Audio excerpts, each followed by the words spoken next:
कर दूं deputy speaker का। डिप्टी स्पीकर जो विपक्ष का बनता है, ये पहले का कोई इस तरह का प्रेसिडेंट नहीं। 96 के बाद जब ये गठबंधन पे आए और इनकी नस टूटी, कांग्रेस की जो अकड़ थी इनकी वो खत्म हुई, तब ये डिप्टी स्पीकर का पद देने की बातें करने लगे। उसके पहले न राजीव गांधी के समय कोई डिप्टी स्पीकर बना, न इंदिरा जी ने बनाया, न नेहरू जी ने कभी बनाया। तो ये प्रेसिडेंट हमें ना सिखाए, पहली चीज वो उसे करेक्ट करें। दूसरी बात, इन्होंने बैठक की बात की। मैं एक प्रश्न ही मात्र रख रहा हूँ अनुराग जी आपके से। हमने तो संसदीय दल की बैठक की और ये सारे ओवर खुले में किया, संसद के सभा उसमें सभागार में किया और लाइव टेलीकास्ट में सबने देखा, सारे दल के नेता बैठे थे और जिन्होंने पहले प्रधानमंत्री का झूठ। एक मिनट में बता दूं, भाजपा के संसदीय दल की कोई बैठक नहीं, झूठ। सरेआम चैनल पर झूठ बोल रहे हैं, सरेआम झूठ बोल रहे हैं। संसदीय दल भाजपा की बैठक नहीं हुई, ये आपको अरे हम तो देख लिए, पूरा देश देखा। सरेआम झूठ। चलिए, आपने छोटी सी टिप्पणी के लिए और आपने झूठ बोला, निवेदन किया था, बड़ी हो गई टिप्पणी। आपने के शर्मा जी, मैं लौटूंगा आपके पास। झूठा तथ्य ज्योत्सना जी हमारे साथ हैं, टीडीपी से। जब सेकंड डिप्टी स्पीकर के बारे में ये लोकतांत्रिक प्रक्रिया है, विपक्ष को उस समय आप विपक्ष की हैसियत में ही नहीं थे, इंदिरा जी के समय, राजीव जी के समय, इसलिए आपको नहीं मिला। तो वो झूठी बात है, झूठे तथ्य आप पेश कर रहे हैं, आपके पास कोई तर्क नहीं है। मैं बदतमीजी नहीं करता, भाषा की बदतमीजी ठीक है, नहीं वो बात पूरी नहीं कर पाए। के शर्मा को बात पूरी कर लेने देते हैं, फिर बाकी और मेहमान भी है मेरे पास, संगीत रागी भी हैं, जूही जी भी हैं, ज्योत्सना जी भी हैं, विवेक जी मुझे भी भी हैं। आप मौका दीजिए, मुझे भी मौका दीजिए, उतनी ही मौका मुझे भी दीजिए। मुझ पर प्रश्न है तो उसका उत्तर मैं दूंगा। नहीं, बीच में नहीं। ठीक है, के जी मैं लौटूंगा आपके पास। बहुत अहम सवाल ज्योत्सना जी, ज्योत्सना जी, थोड़ा है कि आप एक ज्योत्सना जी, साफ तौर पर विपक्ष ने यह कह दिया है कि अगर डिप्टी स्पीकर का पद टीडीपी को मिलेगा तब तो हम समर्थन करेंगे, वरना विपक्ष स्पीकर के पद के लिए भी अपना उम्मीदवार उतारेगा। आपको क्या लगता है कि एक किस्म का जाल फेंका गया है टीडीपी को लुभाने के लिए? नहीं अनुराग जी, मैं आपकी इससे पहले जो आप एक स्टेटमेंट पास करे थे वो भी सुनी थी। ये किस किस्म का खेल है सर? ये बच्चों का खेल खेल रहे हैं विपक्ष, आज बच्चों का खेल खेल रहे हैं। आज जो भारत की जनता जो है, they have given a mandate. क्या मैंडेट दिए वो लोग? क्लियरली सिंगल लार्जेस्ट पार्टी जो है वो बीजेपी है, एनडीए को बहुमत मिला है, एनडीए आज सरकार बनाई है।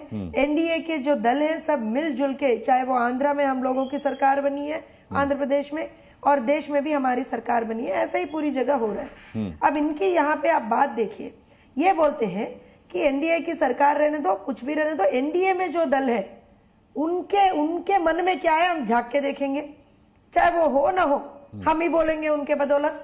जो वो बोलना चाह रहे, नहीं भी बोलना चाह रहे, वो हम ही बोलेंगे। हम आके बोल देंगे कि स्पीकर का पद टीडीपी मांग रहा है। हमने कब मांगा? पहली बात, ये उनकी बात ही गलत है। ये आके ये भी बोलते हैं कि नहीं वहां पे कुछ भी होने की आशंका है, जैसे राहुल गांधी। आज राहुल गांधी जी आके बोलते हैं कि देयर इज अ पॉसिबिलिटी। कहाँ की पॉसिबिलिटी है बोलिए आप मुझे? हम तो बहुत, मैं जैसे बोल रही हूँ, जैसे आप टीडीपी की बात लीजिए, आंध्र प्रदेश में हमारी सरकार बनी है, आंध्र प्रदेश में 164 सीट्स के साथ हमारी सरकार बनी है।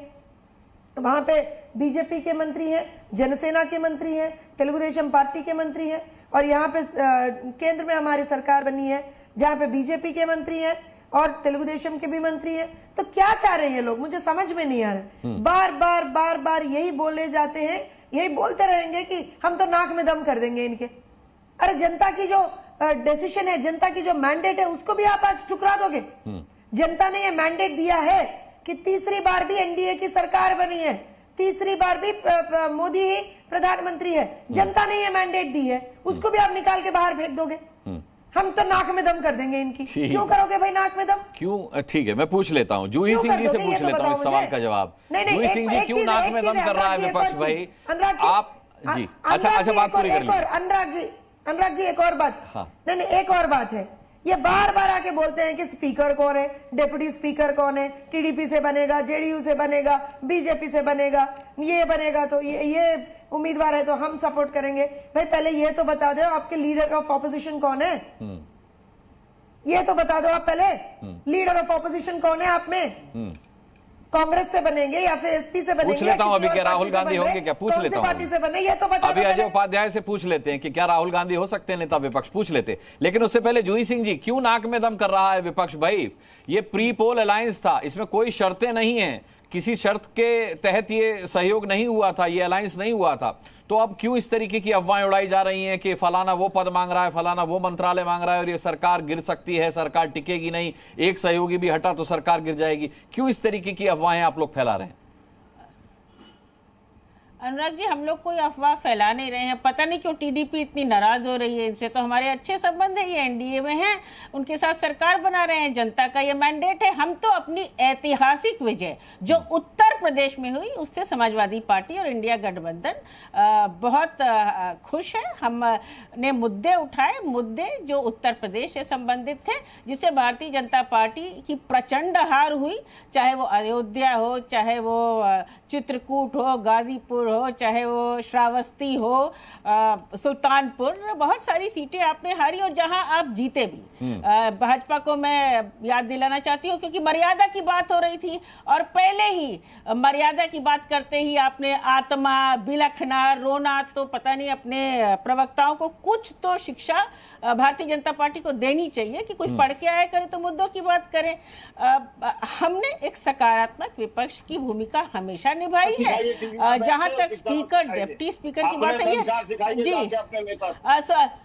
हमें मत सिखाइए। देखिए ये चीखना चिल्लाना, इसी से भारतीय जनता के शर्मा जी बारी आने पर बोलिएगा। उत्तर प्रदेश की जनता फिर जो है इतना बोल चुके हैं, चुप हो जाएं। ये क्या सदन चलाएंगे, ये क्या लोकसभा चलाएंगे? न तमीज है, न कायदा है, न शालीनता है, न ज्ञान है।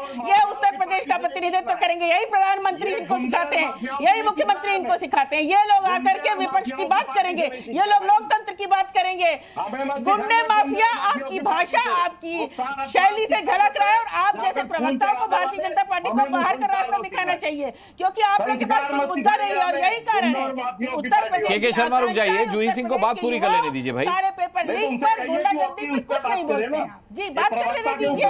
इनके चीखने चिल्लाने से कुछ नहीं होगा, चीखना चिल्लाना हो तो जाकर सड़क पर बैठ जाए। ये बड़ा प्लेटफॉर्म है।